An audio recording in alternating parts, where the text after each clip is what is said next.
Namaste, beautiful souls. Welcome to the sacred journey of Call Mantra, Embrace Divine Grace. Let the celestial vibrations uplift your spirit and guide you toward inner peace, abundance, and divine blessings. Open your heart, chant with devotion, and awaken the infinite grace within you. All right, let's talk about Vedic astrology. You know, there's one part of the chart that gets almost everyone a little nervous, the 8th house. But what if I told you that this so-called feared house wasn't something to dread at all? What if it's actually a secret map, a blueprint to your greatest professional success? Yeah, I'm serious. That one spot in your chart, the one that can make people kind of uneasy, might just hold the key to unlocking some serious wealth. Sounds a little crazy, right? So how on earth does that work? Well, let's dive in and find out. Okay, so first things first, we have to address the elephant in the room. Why does the 8th house have such a scary reputation? What's the deal with it being seen as this negative, challenging part of the chart?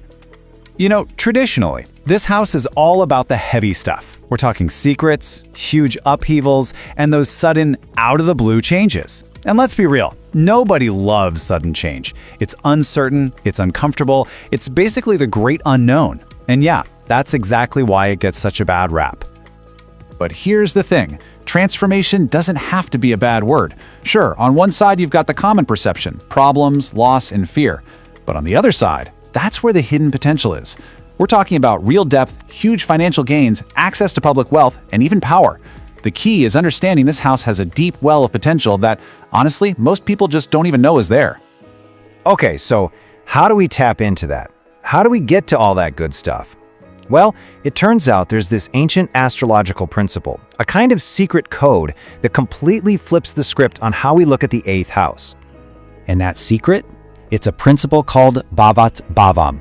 Just remember that name. This is the key that unlocks the 8th house's direct line to your career and your income. So what in the world is Bhavat Bhavam? Don't worry, it sounds way more complicated than it is. Think of it as a house-to-house principle. Basically, you can take any house in your chart, pretend it's the first house, and just count from there. It's a technique that lets you see these incredible hidden connections between different parts of your life that you'd normally miss. Okay, let's put this into practice. It's actually pretty simple. So, step 1, we know the 10th house is your career, right? Your profession. Step 2, the 11th house is all about your gains, your income, your profits. Now, for step 3, this is where the magic happens. If we use Bhavat Bhavam and count 11 houses from your 10th house, guess where you land? Yep, the 8th house. So what does that mean? Step 4, the 8th house, therefore, literally signifies the gains from your career. Boom, mind blown, right? And hold on, because it gets even cooler. The 8th house isn't just a one-trick pony.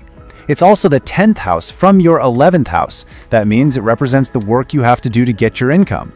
It's also the 2nd house of wealth from the 7th house of the public, which means it's about the wealth you can actually earn from other people. This isn't just about managing money you already have, this is about creating serious new wealth.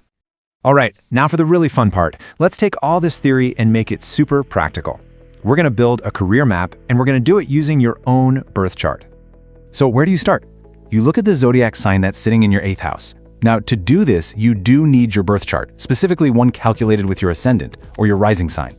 That's just the sign that was rising on the horizon the moment you were born. Once you know that, the sign in your 8th house is like a giant flashing arrow pointing you towards specific profitable career fields. Let's run through a few examples so you can see how this works. Say you're an Aries ascendant. That puts Scorpio in your 8th house, which points to careers that involve deep investigation or transformation. Think surgeon, an insurance expert handling other people's money, or even delving into occult sciences. Or maybe you're a Gemini ascendant. That puts Capricorn in your 8th, suggesting success at the very top of big organizations, like becoming a CEO, a top manager, or an industrialist. And if you're a Leo ascendant, your 8th house is Pisces, which points to powerful, compassionate roles, like a doctor, a spiritual teacher, or someone in foreign services.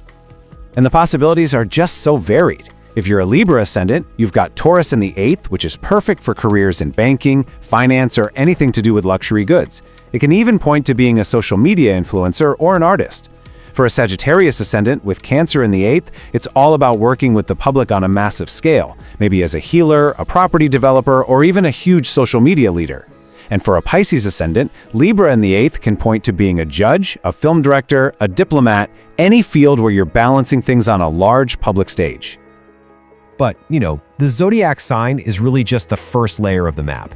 If you happen to have planets actually sitting in your 8th house, well, that adds a whole other level of amazing detail. They can really shape and define those career paths. For example, if you have this sun in your 8th house, that screams leadership. Think government official, politician, top executive. Got Venus in there? That points towards the arts, music, design, or the finance and luxury sectors. Saturn, the planet of discipline and structure, might make you an amazing engineer or a data analyst. And Rahu, the planet of innovation and obsession, often points to cutting-edge fields, researchers, online entrepreneurs, social media pioneers.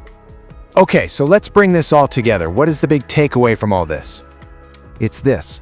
Your 8th house is not a liability. It's not something to be afraid of. It is a hidden asset. Think of it like a treasure map buried in your chart, pointing you directly toward your greatest potential for wealth, for making an impact, and for finding incredible success. Really, if there's one thing to remember, it's this. The 8th house isn't a problem to fear, but a depth to explore for immense wealth. So don't be afraid to look into those deeper parts of your chart, because that's where the real power and opportunity are usually hiding. So I encourage you, take a look at your own 8th house with this new perspective. You might just find the key that unlocks a future you never even dreamed was possible. It just leaves one question, really. What treasure is hidden in your chart? Struggling with health, financial worries, wealth, relationships, or career? Don't let these challenges hold you back. Harness the ancient power of authentic Rudraksha, planetary remedies, and Vedic astrology to restore balance and attract success. But act fast. These sacred remedies are in limited stock. Visit callmantra.com today to transform your life. If this resonated with you, join our spiritual journey. Your support keeps us growing. We'd love to hear your thoughts. So like, comment, share with friends, and don't forget to subscribe. Thank you for watching, and we'll see you in the next one.